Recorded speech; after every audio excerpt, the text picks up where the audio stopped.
Hello everyone. In this video, we'll solve this nice math problem.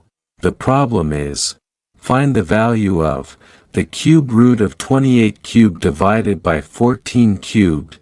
Let's start the solution.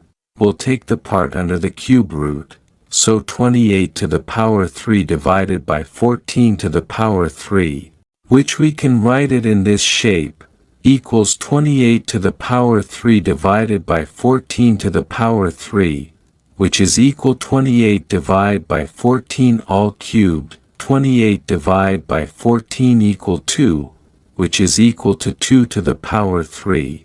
So our problem became the cube root of 28 cubed divided by 14 cubed equals the cube root of 2 to the power 3, which is equal to